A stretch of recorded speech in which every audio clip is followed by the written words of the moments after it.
The information made available via this podcast is for informational purposes only and not for the purpose of providing legal advice. You should contact your attorney to obtain advice with respect to any particular issue or problem. Use of and access to this podcast or any of the email links contained within its website do not create an attorney-client relationship between Michael Dockins, Shoemaker, Loop, and Kendrick, and the user or listener. The opinions expressed at or through this podcast are the opinions of the individual author and may not reflect the opinions of the Shoemaker firm or any other attorney.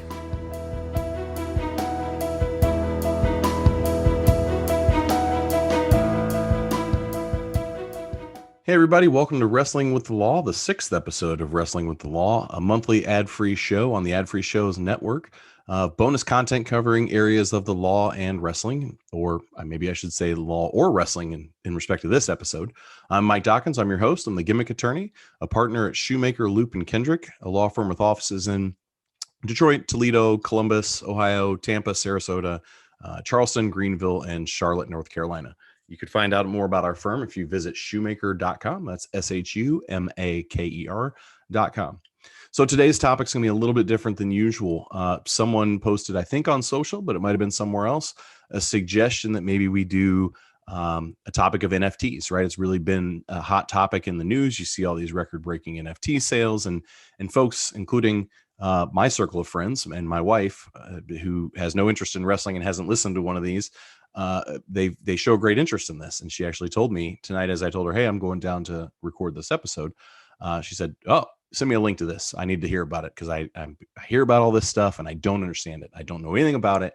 And I'm curious to be educated. So I thought we'd talk about NFTs, and I'll tie it in a little bit to intellectual property law, which of course is my wheelhouse. It's my day-to-day, but it's also some technical stuff, right? And as most of you, I think, know from prior conversations, I do have an engineering degree.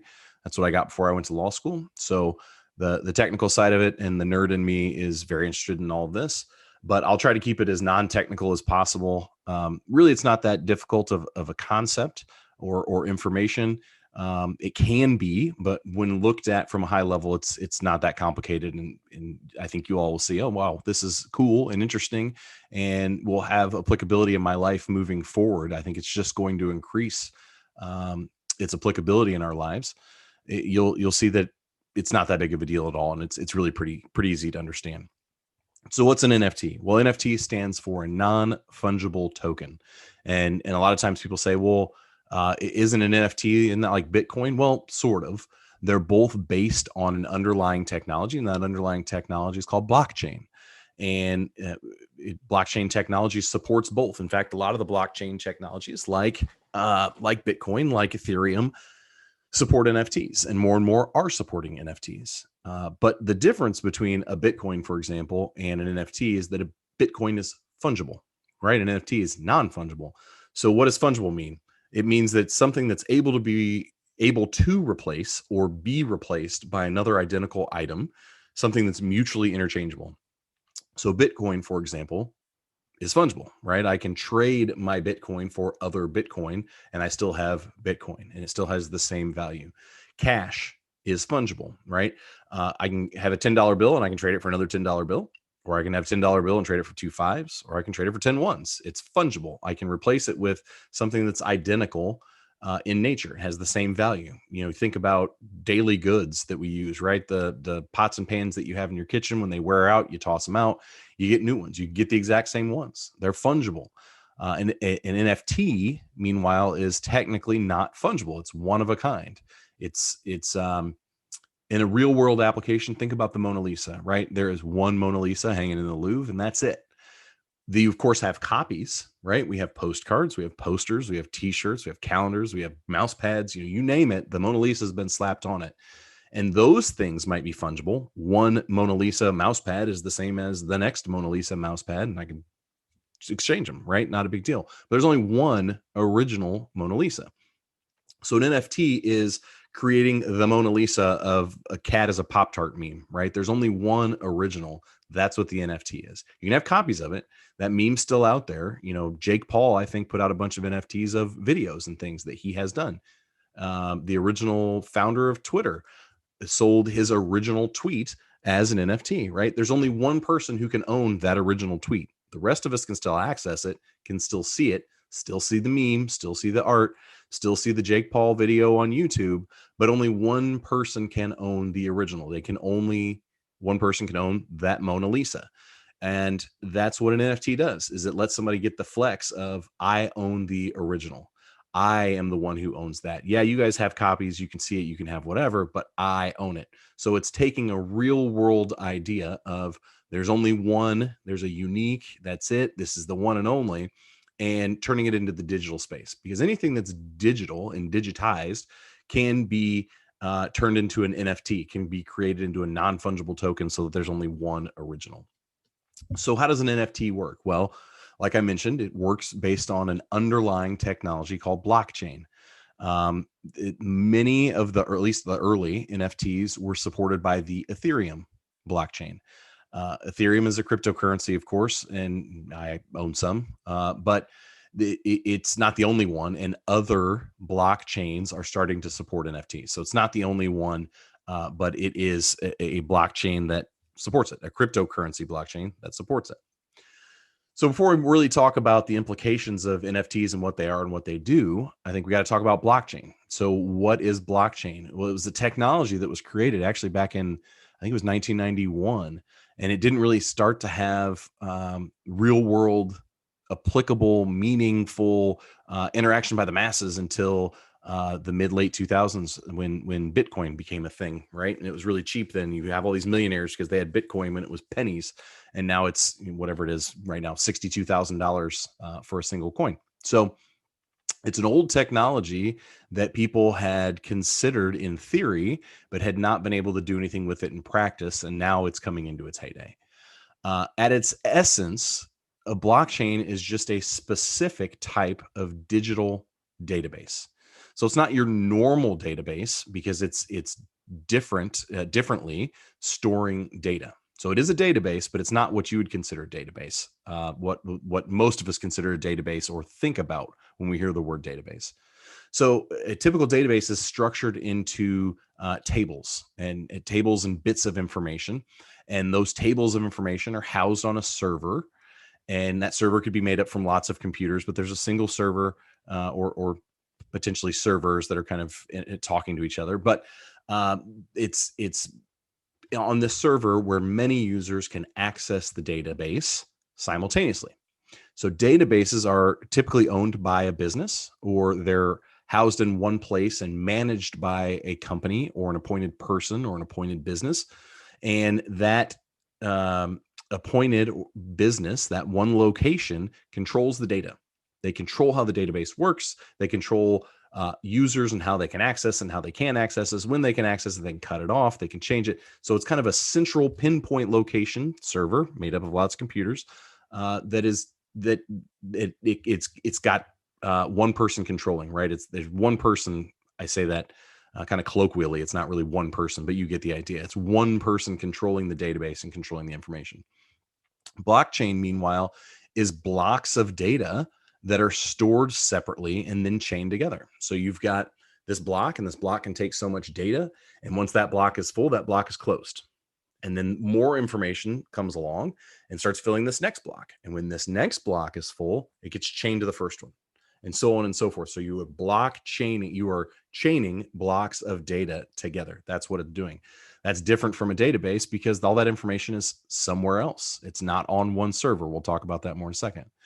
As new data is entered, as I mentioned, the new block is filled. Once it's full, it's chained to the previous block. And in this way, the data is chained together chronologically. So as I mentioned, blockchain is a specific type of digital database. So all blockchains are databases. Not all databases are blockchains, right? So I think that makes sense. All blockchains are databases, not all databases blockchains. Databases, the way we used to think about them, are something very different from what a blockchain is and how it works. So blockchain data is decentralized. It's not housed on one server. It's not in one person's control. Blockchain is an irreversible timeline of data when the blockchain is decentralized. There are centralized blockchains. That's something entirely different. But by and large, it's decentralized. That's what we're talking about here. So what's decentralization? Unlike a database blockchain, like Bitcoin, for example, the computers are not under one roof. Each computer or groups of computers that are part of a blockchain are uniquely controlled by individuals or groups. So you have databases are under one roof, right? Blockchain made up of a bunch of computers that all talk to each other, and those computers are independent from one another. They're in locations independent from one another. They're under control of people that are independent from one another, right? So Bitcoin, for example, uses the language, and I think this is kind of a common language at this point, forms a network of computers, and each computer is called a node. So each node in a blockchain has a full record of the data of that blockchain since its beginning. So let's say it's 1,000 computers, and I'll just use that because it's a nice round number, but let's say it's 1,000 computers all over the world, all over the country, all over wherever. Each of those 1,000 nodes, computers, networks, has a complete copy of the blockchain. And every time the blockchain gets a new block, each node gets the new block. So it's a bunch of different locations who all have copies of the blockchain and each block. So the reason this is good is because if one node has an error, oh my gosh, there's data missing or something got corrupted, somehow something happens. You all have computers. We all know this happens. Things get corrupted. If that happens on a database, you might have to go to a backup, right? You might miss some data that's been entered since the last backup. There's lots of problems that can happen. There might be downtime, but in a blockchain, because each node has a full record of the entire blockchain of each bit block of each bit of information, the node with an error can talk to the other nodes, the other 999 nodes, to find out the reference points and correct itself. So node number 500 says, man, I've got an error. I've got a hole. Something happened. I don't know what happened. Hey, computers 1 through 499. Hey, computers 501 to 1000. Compare data. Let's compare our blockchains, and it'll find the error. And in that way, it can correct it.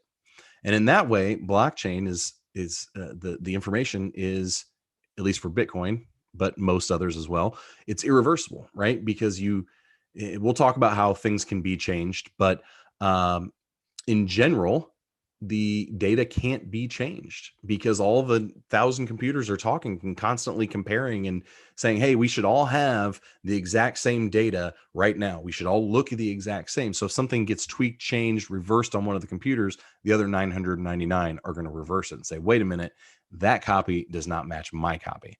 And so it's hard to reverse anything that's been put into a blockchain. Instead of reversing, it can be corrected, which adds a new entry, which adds new data and a new block, which ultimately gets chained together. So it's tying together all the transactions that have ever happened. So you want to tamper with Bitcoin? Good luck. You can try, and we'll talk about that, but it's going to be really hard because all the other nodes will correct it. They'll fix that problem and see what happened there. So what kind of information is savable, right, in a blockchain? Really anything digital could be used as a blockchain. Can use blockchain technology, all sorts of things, because a blockchain is essentially, well, at least in its most common uses, a ledger of transactions. It's keeping chronological order of transactions and tracking it and saving it and never losing it, right? You just add another block, you add more data, and the chain gets longer, but that's okay because we've got a full ledger of all the transactions. So what could it hold? And again, we'll talk about this in detail later, but it can hold legal contracts. It could be your state and government IDs, company product inventory. There's lots of really cool real world applications that are actually being used right now, and that I think will become more ubiquitous in our lives as this moves forward. More and more things are going to turn to blockchain technology, and we're going to see it all the time. The big thing about blockchain and why it's beneficial is transparency, right? Because it's decentralized, unlike a database and the server farm that we talked about. It can be viewed anywhere. It can be viewed on any of the nodes. And there's some things called blockchain explorers that allow anyone to access the blockchain to see transactions occurring live, like in real time. And due to the computers and the information being decentralized, not in one place, a hacker while they could steal a Bitcoin or an Ethereum or whatever from one node, any transaction is going to be tracked, right? It's the thief is not going to be able to move it, transfer it, or spend it because it's going to be tracked ledger of transactions, and we'll be able to see what happened where and where it went and all of that, and all of that can be followed. And the hackers would know this better than I, but you'd be able to track it and find where their computers are, find, if they used it to buy something at a store or something like this. There's going to be security cameras, right? So it's very trackable. So it's hard to get in and steal and take from it. So security is a big, big benefit of blockchain technology. After a block has been added, as I mentioned, to a blockchain, it's very difficult to go back and alter the contents of the block, because in order to do so, a majority of the computers, of the nodes, they have to be in a consensus to make the change, right? So more than 51% of all computers, all nodes, have to agree that this change should happen. So in my instance, where your Bitcoin, blockchain or whatever, has 1,000 nodes, 501 have to agree this change should happen. And if they do agree to that, then that becomes the agreed upon chain, and the other 499 will change themselves, and all the data will be reflected accurately, right? So this is because each block contains its own hash along with the hash of the block before it, as well as previously mentioned, each entry has its own time and date stamp and things like that. So hashes they're codes, right? They're created by a math function that turns digital information to a string of numbers and letters. So we're kind of talking encryption, right? And if that information is edited in any way, the underlying information is edited in any way, then the hash code changes as well. Succeeding with a hack, like I said, is going to be really tricky, because the hacker has to simultaneously control and alter 51% of the copies of the blockchain, so that the new copy becomes the majority copy and thus the agreed upon copy. So in my instance, where there's 1,000 nodes, 501 different nodes independently created in disparate locations, all separated, have to be controlled at the same time, have to be altered at the same time, in order for the other 499 nodes to say, oh, we're wrong, they're right, let's switch the whole thing.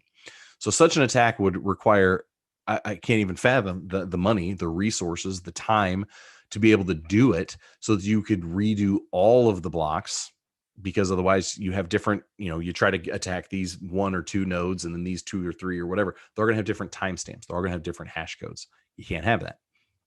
So the size of pulling this off on a large network like a Bitcoin, for example, would be near impossible. But let's say somebody can pull it off, right? Where there's a will, there's a way. Let's say it can be done. It wouldn't go unnoticed, right? The network members, the node members, would notice drastic alterations to the blockchain, and the members would then take this chain and fork off from it, right? They'd create a fork off that creates a new version of the chain that hasn't been affected. This would cause the attacked version of Bitcoin to plummet in value, right? The people watching would say, wait a minute, there's a new blockchain, this one that forked off, and there's this old one that kind of has died or whatever, but we don't trust it anymore because it's been attacked. It's been changed, it's been altered, it's been monkeyed with. So making the attack ultimately becomes pointless, right? As the thief, the bad actor, the hacker, or whatever, has the control now of essentially a worthless or diminishing value asset. The same thing would happen if the bad actor attacked the fork off, right? This is how the blockchain works for security purposes. It takes advantage of a network of nodes to create this thing that is economically incentivized to exist and work within itself and trust itself, than by decentralizing, than to having a central location that can be attacked, altered, etc. So real world applications for blockchain.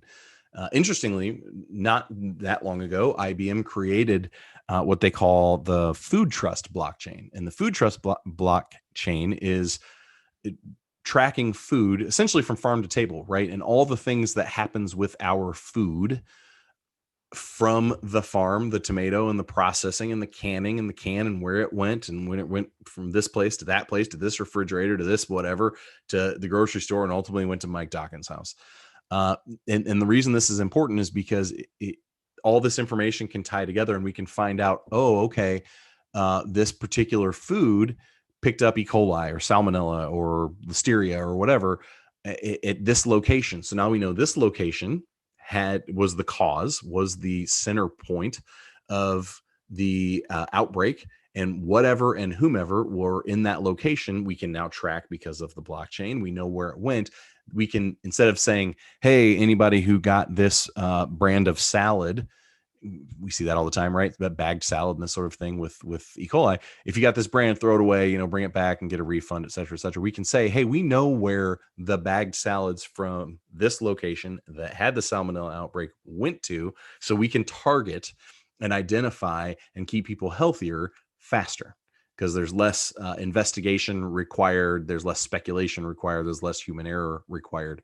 And you'll hear that a lot. That avoiding human error is a big reason why blockchain is a good thing, I think, in our lives. Medical records, right? Why not have medical records be part of a blockchain? Once the information is entered, it can't be changed. I don't know why you'd want to change the data, but maybe somebody, for embarrassment reasons, or doctors trying to cover up malpractice. I'm not suggesting they would do that, but I'm sure it's happened. Employers trying to cover things up. If it's part of the medical record, if it's part of the blockchain, you can't go back and change it. Once it's entered, it's over. And it can be encoded and stored, and you can have a private key to ensure privacy. But eventually, I think medical records become part of blockchain technology. Property records, right? Say goodbye to physical deeds, say goodbye to recorder offices, say goodbye to property disputes that have to be resolved by looking back at the public records and doing this really intensive study and search of documents that may be incomplete, maybe haven't been scanned in, maybe were scanned in improperly and they're illegible, that sort of thing. We're going to remove the human error. We're going to remove document scanning. And having property records, I bought my house. I've got the title to my house. It's in my name and my wife's name. It's in our names.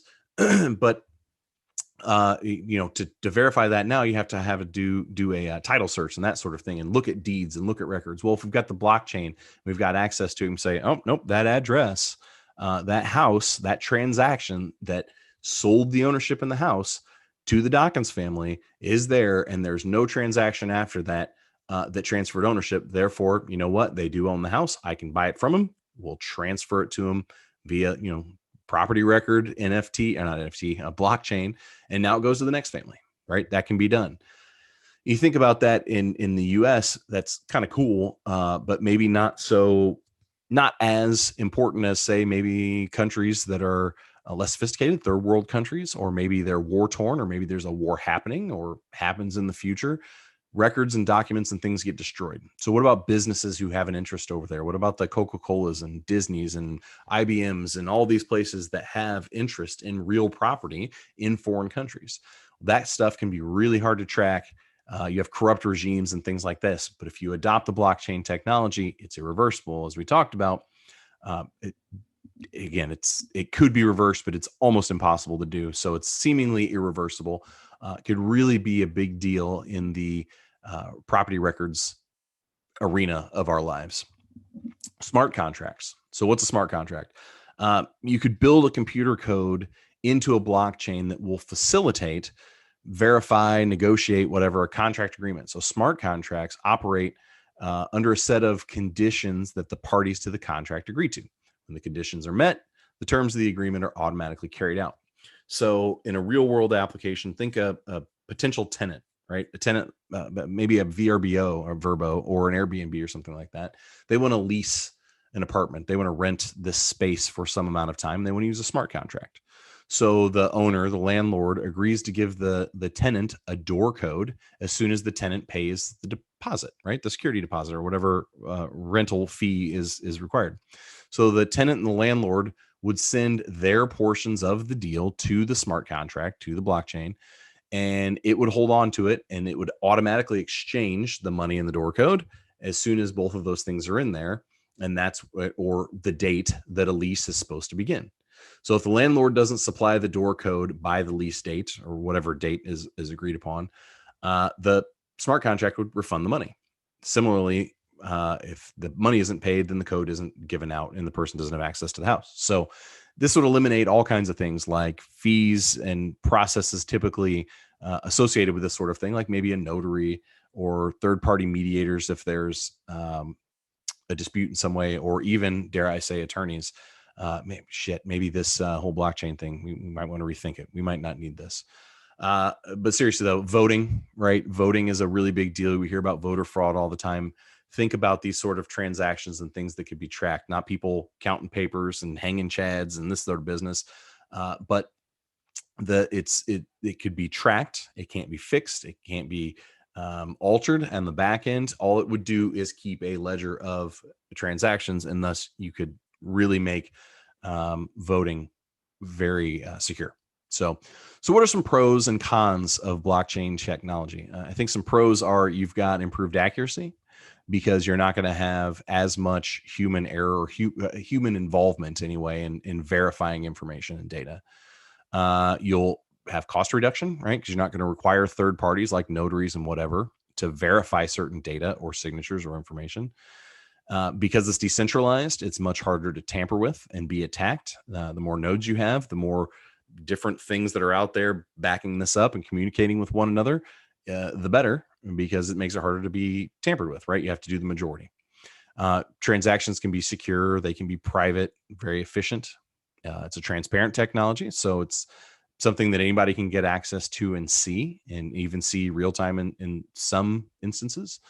And it provides a banking alternative, right? We didn't really talk about that, but banking is something that could be done by blockchain, cryptocurrency.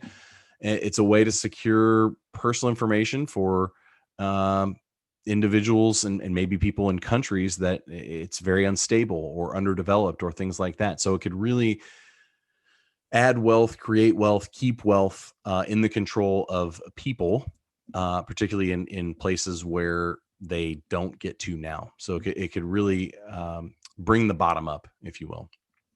Cons, there's a lot of cost associated with it, right? We're talking about a lot of computers, a lot of things happening. So the cost associated with mining a Bitcoin or mining blockchain sort of thing can be expensive.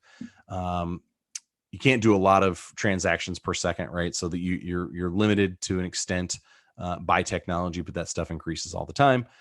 There's a history of illicit activities, right? So people are doing things they shouldn't be doing with this technology. And so it kind of gets a bad name and a bad rep.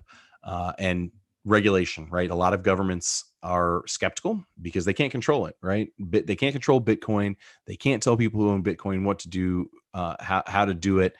Taxing, it's always tricky. There's just a lot of things associated with that. And governments could say, no, we're not going to do this. We're not going to allow blockchain technology. We're not going to allow cryptocurrency.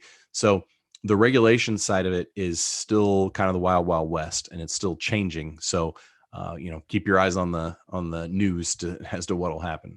So now that we understand blockchain and how it all works, and how it works for NFTs, let's go back to NFTs. So the thing about NFTs is, again, it's the one Mona Lisa. But you can make digital copies of that, right? Anybody can have lots of copies of it. You can see the Jake Paul video on YouTube, but doesn't mean you own the NFT. NFTs are designed to give you something that can't be copied. And I just said you can make copies of it. What's that? Ownership of the thing. That's what an NFT does. I own this one digital, whatever, meme, card, video, tweet. I own the original. Nobody else can own this original. So before NFTs, we could all have copies of the video. We could all have copies of the digital card. We could all make copies of the digital card. We can still do that, but it doesn't mean we own the original. So it's taking the real world of the Mona Lisa painting and turning it into the digital space of, I can own this one digital thing. I have the OG original meme. Everybody else has a copy. I've got the one. So it's a flex, right? The flex of the power of owning. It's important to note, though, just like in the real world, and if you caught my IP episode of Wrestling with the Law, you can own the thing and not own the underlying copyright or reproduction rights.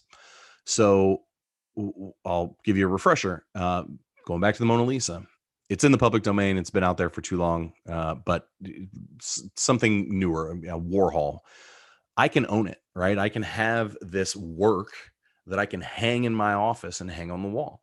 I can do whatever I want with it. I can sell it. I can, show it to people. I can put it in a box and slide it in the closet. It's mine to do with what I want. There's some limitations on that, things called moral rights, but we won't get into that. But it's mine. I own the thing. Just because I own the thing doesn't mean I can make postcards and t-shirts and calendars and mouse pads. I can't, because while I own the physical thing, I do not own the copyright. I do not own the underlying intellectual property. The underlying intellectual property, which includes a bundle of rights, one of which is the right of reproduction, still belongs to the creator, right? So I own the thing, doesn't mean I own the copyright, but I own the thing. I own the one.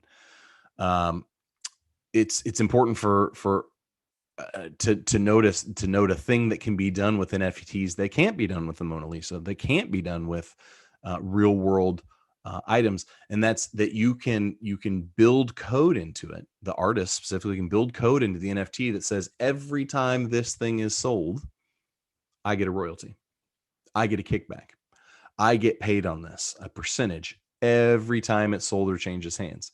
So it makes sure that the starving artist who sells some NFTs and makes $20 each, they get hit by a truck and the news blows up and they get really famous, right? That's always the joke, is nobody's famous as an artist when they're alive. It's always after they're dead. But I digress. Maybe they don't die.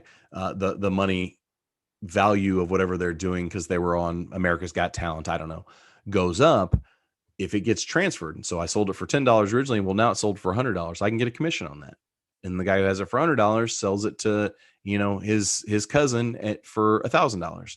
I can get a commission on that. And then she sells it for $10,000, and so on and so forth. So you can keep this revenue stream for this thing you've created, so that in case it gets super popular and balloons in value, you get to take advantage of it. You'll see the benefit of it. So like I said, anything digital can be created as an NFT. So I can be the original owner of anything, the original owner of the memo that I wrote to Conrad about some issue about podcasts. I don't know, I'm making that up. I could sell that original NFT to be like, hey, you own the original document that Mike Dockins wrote, that the Gimmick attorney wrote for the Podfather himself. Anything. So anything can derive some money that way. Can be created to an NFT and hopefully derive some money that way. This is interesting, particularly because something Nike did, right? Nike patented a method to verify that certain sneakers are authentic using an NFT system, and it calls it the crypto kicks. So this is a digital technology being adopted for real world things and real world sales. So while I said, you can't really do this and track it and whatever for the Mona Lisa, you actually could, using this sort of technology that Nike has patented and developed. So that's all to say, when this digital solution to a digital problem or digital issues, it was created and created this whole cottage industry of NFTs. That's great. It's even being adapted now to use this digital solution for real world problems. And that's why I think it's going to keep evolving, keep changing, and become more and more ubiquitous in our regular lives. So where's the money? Where's the real money in NFTs? And some would argue it's in the creation, like get the hot NFT, sell the great meme, whatever. I mean, maybe there is certainly big money in it, but I think the big money is creating and becoming the NFT marketplace, and so becoming the eBay or the PayPal for NFTs. So the central place that folks want to go to list their NFT, to be part of that particular blockchain. To have it trackable, traceable, viewable, searchable, and build that brand trust that people say, man, I need to go to the PayPal, the eBay of NFTs. And that's where the money's going to be, because you could also tie each of the NFTs that come in, that particular marketplace gets a cut of the action, gets either a flat fee of some sort, or gets this traceable sort of royalty, like I talked about with artists and things like that. So there's several marketplaces that are out there right now that allow people to buy and sell NFTs. One called OpenSea, one called Rarible, and there's one I think it's called Nifty Gateway, I think. But there's lots of others, and they're popping up all the time. But the one that takes hold, the one that's probably the most user friendly, the one that gets the brand recognition, that's going to be the one that makes billionaires. So NFTs and intellectual property, cutting back to my wheelhouse, and I guess I'll in token name reference it to wrestling, right? We saw that WWE was selling NFTs, and there were NFTs for video clips of the Undertaker throwing Mankind through the top of the Hell in a Cell and this sort of thing. Really, in any big moment, an NFT of Hogan slamming Andre, and it can be artwork, and it can be videos, and it can be all these things that we talked about. The important thing is the intellectual property, the underlying intellectual property. I preach it all the time, right? The creators own the NFT. They own the creation. They have the copyright, but other people own the thing. So what should creators think about, right? Let's think about this NFT and what can I do with it now that I, the artist, WWE, have created it? What can I do to protect it? You've got copyright, right? And copyright's a great thing to have. There's lots of rights that are in there, but you have to register it to be able to get into federal courts, to be able to sue somebody. And if you do it, and based on the timing of when you did it, you get certain types of damages, but you don't get all types of damages. So NFT creators could and should consider design patents. Again, if you go back to the IP episode, I think it was episode 2, we talked about design patents. They cover ornamental features. So they're not covering the underlying technology that created the NFT. It's creating what the NFT looks like. And design patents differ from patents and copyrights because for design patent, you can go after and get all the damages, not just a portion of the damages that are attributed to the design that was taken or stolen. NFT creators need to be careful of what they're using, right? Use your own creative work, your own artwork, your own independent creation, because if you're using the brands, the Nike swoosh or Coca-Cola or whatever, using the brand of someone else, you're opening yourself up for an infringement claim. DC Comics recently went after, I don't know how recent it was, but they went after some of their artists and their freelancers and people because some DC comic based NFTs had been sold, and they said, don't do this. This is our intellectual property, our copyright, and this is a no-no. Yeah, you draw for us. Yeah, you've got artwork that you have created and probably created for the benefit of DC. DC owns it. Yeah, it's your creation in that it was your hand that moved the stylus or the pen.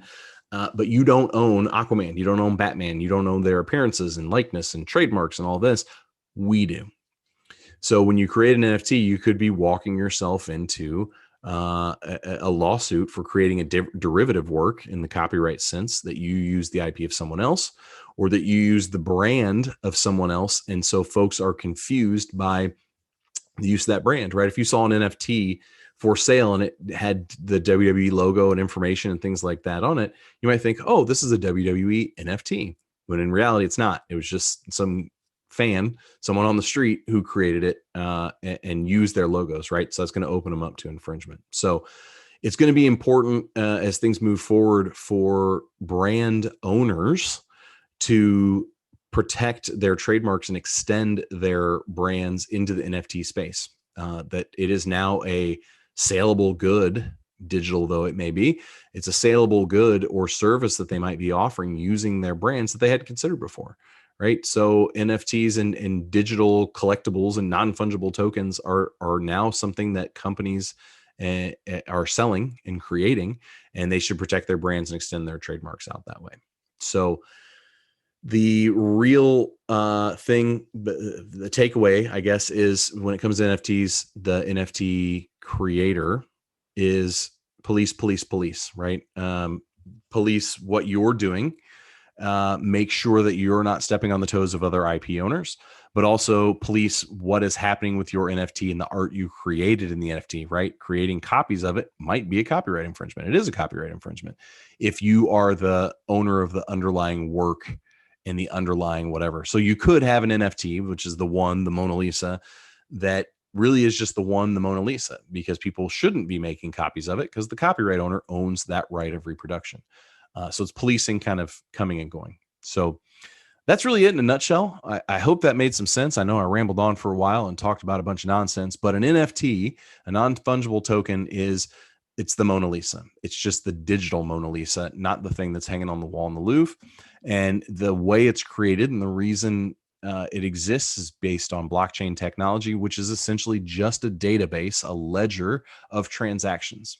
Unlike a typical ledger, it's on a bunch of computers that all talk to each other and have to agree, but keep track of all that information versus one database that's controlled by one person or in one place. And that's the long and short of it. Like I said, I don't think it's that complicated. It's just confusing. It's just new concepts that are being thrown out that most people don't know, haven't heard, and just didn't take the time to really understand. But that's essentially what it is. So, let me know if you have questions. Let me know if you have comments. You guys are pretty good, and gals are pretty good about reaching out on Twitter at Gimmick Attorney, Instagram at Gimmick Attorney, same thing there.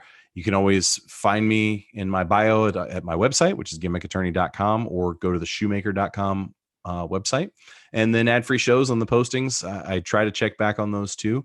But really hitting me up on social is probably the best way and easiest way to get to me. And I try to answer all the questions I get. So this is Mike Dockins signing off for the 6th episode of Wrestling with the Wall right here on Ad Free Shows. See you next time.